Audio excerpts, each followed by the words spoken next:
What's up, everybody? Greg here. Um, so everybody, Dragon Ball Daima episode 7, um, was, ac- actually, to be honest, I hate to say it, um, episode 7, which is entitled Collars. Think of the, tracking collars that, Magneto used on the, prisoners at Genosha. This episode is entitled Collars, and it basically starts out with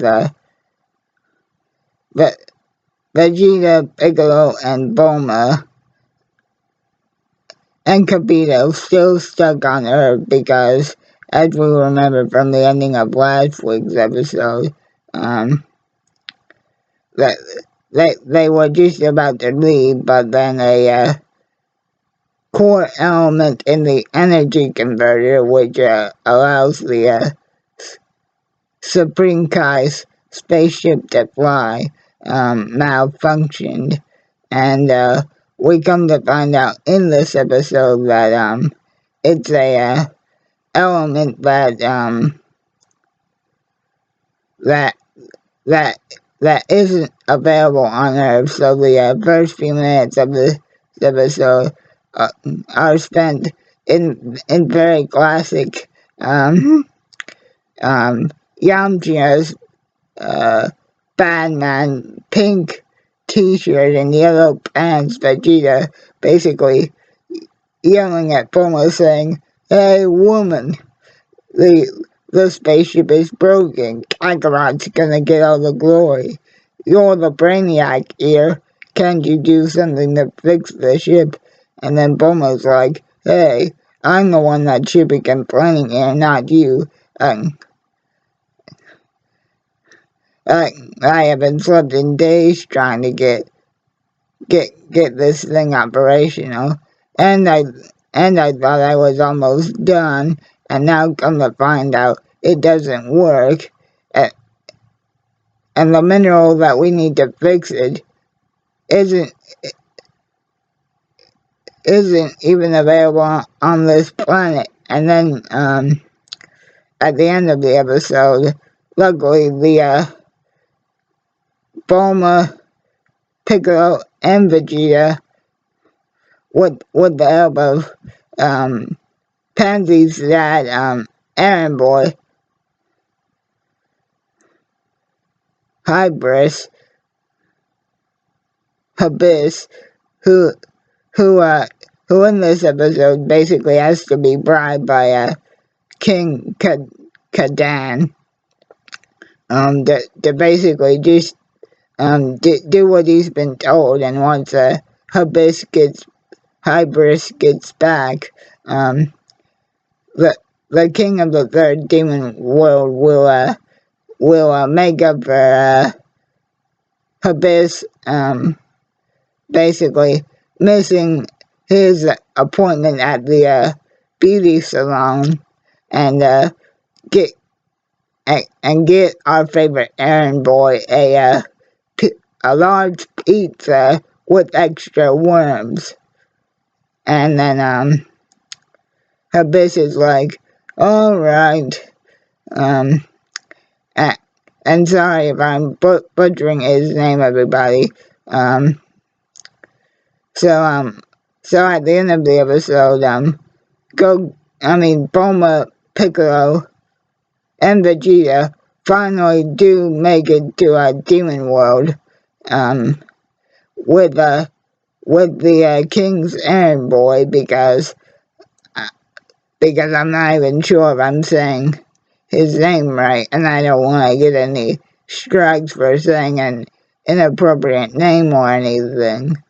So Kibito stayed behind at Kami's lookout because somebody has to look after it. Plus, the King Pansy's dad's errand boy is supposed to meet up with Goku, Pansy, and Glorio's new plane, which they borrowed courtesy of the military police.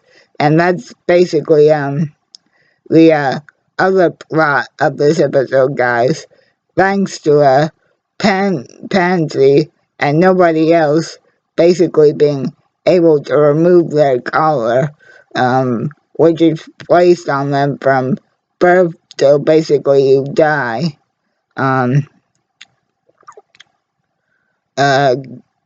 Goku, Pansy, and Goryo and Supreme Kai are once again found by King Goma's military police, and they say, "Hey, we could have sworn that spiky haired kid with the red stick fella that that made a fool out of us was with you guys, and we're basically here now to inspect your plane. So you either come with us, so you either let us do it, or we'll open fire on you immediately."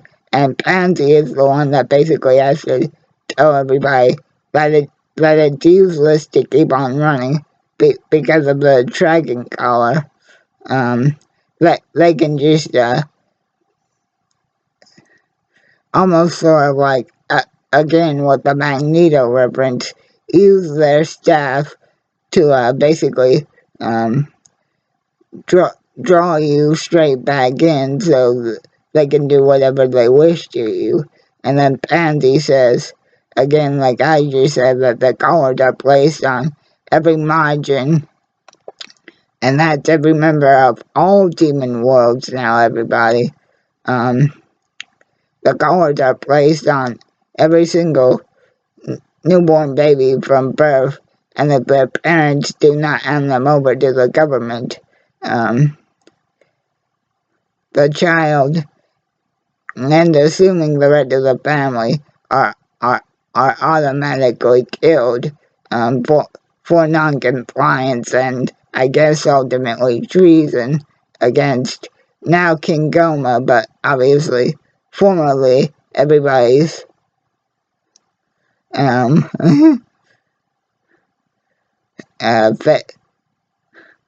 favorite basically transformed otherworld flower boy Deborah. And Goku in this episode basically comes across the demon world version of the sensu beans, which are these basically rock-shaped dumplings, and I'm just going to call them dumplings. That another word is actually attached to them, but I'm not even going to try and pronounce it. So they're just dumplings, and they fulfill the original concept of the sensu beans before they became healing tool. The original concept of the sensu bean that our master Akira Sensei came up with this. Originally, either sensu bean or now these new dumplings, and it's supposed to fill you up for an X amount of time. In fact, Pansy even says that one dumpling can fill you up for 2 entire meals. But of course, Goku, being extra hungry, again eats multiple dumplings and stretches his stomach back out to the point where, just like in episode 1, that it does appear like Goku is pregnant. And then Pansy's like, "Hey, are you absolutely sure you're actually an adult? How did you even raise kids?"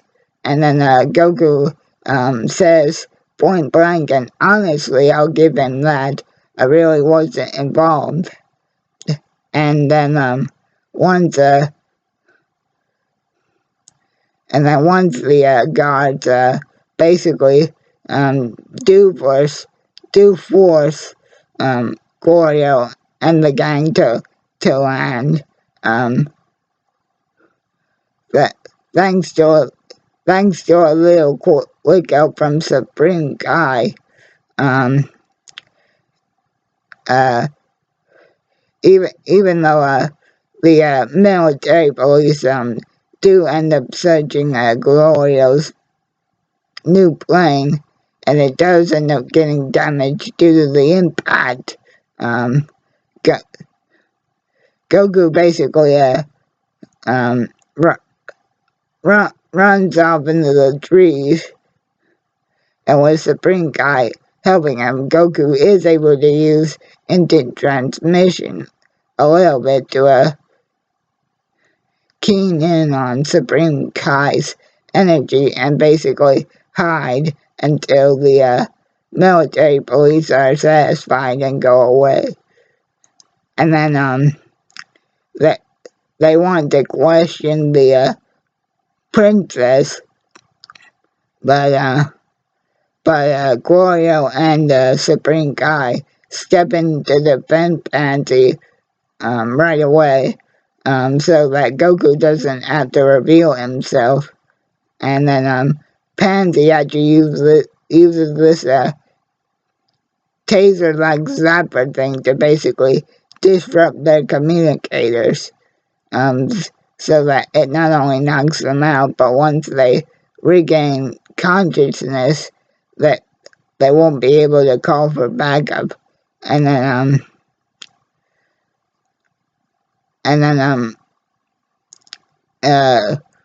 they discover that while their second plane, lent by Pansy's dad, is destroyed, the military police's plane is completely fine. The only problem is the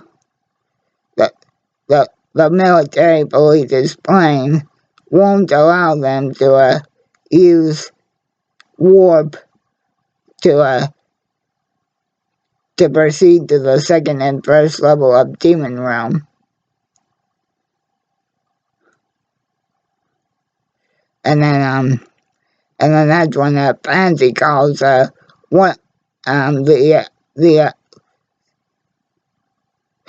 castle's basically version of Bulma, and they are able to basically hack into the military's plane and find out that the new access code to travel to the next level of Demon World is 1022. And then that's when they are informed that Bulma, Vegeta, and Piccolo have in fact arrived in the third Demon Realm. Of course, minus Capito, because again, Capito's actually looking at their Kami's lookout. In fact, it's revealed right before this happens that the collars that Pansy and every other member of the Demon Realm have to wear were actually made by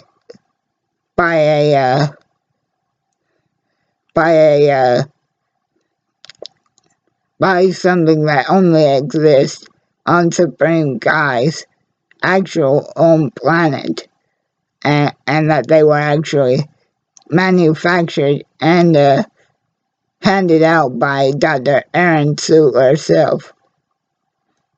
But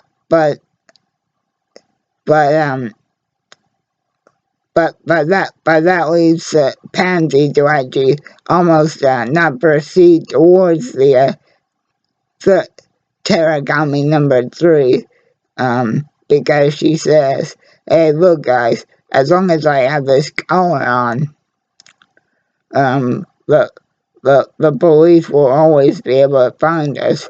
We were lucky this time. We may not be so lucky the next." And then that's when Supreme Kai reveals his actual real name, or his species, given name that he was actually born with, but I'm not even going to try and pronounce it until the English dub comes out. But the more important thing is he actually reveals that that that that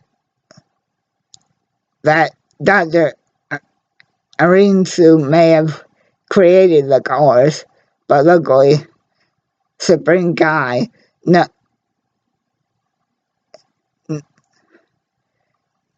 knows a spell that can actually take the colors off of Pansy and everybody else that is forced to wear them. And then Supreme Kai also reveals that anybody can actually use this technique to remove their color. And then the episode ends with Goku wanting one more batch of food before they head to this truly obliterated area where after getting some food and going to take a number 2 again, Goku heads straight for Teragami number 3, and the episode ends with them just about to begin their match. And that's how the episode ends. Have a good one.